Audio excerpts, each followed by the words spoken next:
Hey folks, it's Marvin Cash, the host of the Articulate Fly, and we're back with another Western North Carolina fishing report with Dale Collins at Tuckaseegee Fly Shop. How you doing, Dale? Doing good, man. Just cooling off from doing a little work outside on the boats and the trailers, and getting them spruced back up for folks, and time to cool off with a nice glass of iced tea. Yeah, there you go. And a couple young guys are going to be packing bearings tomorrow morning. They will, yeah. They've never done it before, but they're going to learn how to slap that handful of grease tomorrow. There you go. And so I took a look at your weather, and you've warmed up a little bit, and you've pretty much got pop-up thunderstorms for the next week to 10 days in your forecast. What are you seeing on the water? Man, we're seeing nice cool starts in the morning. Right around 4 a.m., the temperature really goes from it changes gears. It goes from 63 degrees around 4 a.m., and you wake up around 7. You're waking up to 55 or so. So it's really nice, cool starts. We're seeing, that West Fork of the Pigeon over there in Haywood County. It's been very cold. We're seeing blueing olives on it in the morning. We're kind of socked in with a little bit of fog, and then it burns off, and then everything yellow and green starts popping off the water. So, water temps are pretty good. You can start the morning down low and then just climb elevation throughout the day. You can fish all day.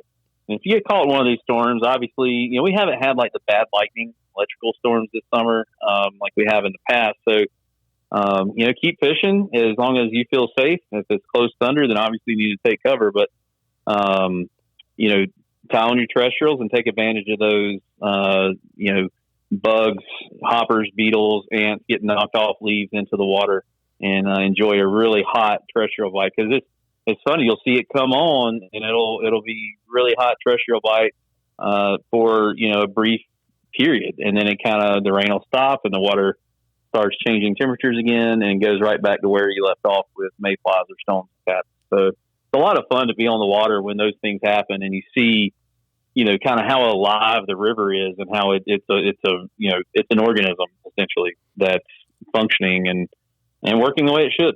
Yeah, there you go. So basically, you're kind of starting out probably fishing dry, and then as the day goes on, dry dropper.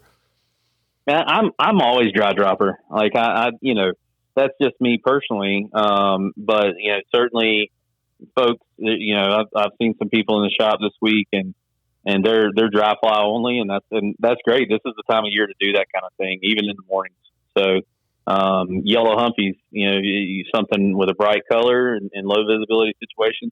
That yellow humpy pattern has been really hot lately. So, definitely some good techniques there. And even, don't hesitate to go dry. If you need to throw a size 20 Griffiths gnat, that's the only thing they're hitting. Throw a Chernobyl or a stimulator in front of that, and the Griffiths gnat behind the stimulator, so you can essentially have an indicator. Yeah, absolutely. And I imagine too, probably even if it's not raining, the terrestrial bite's probably pretty good, right? It is. The woods, a lot of times people don't think about this, but our woods in Western North Carolina are chock full of grasshoppers.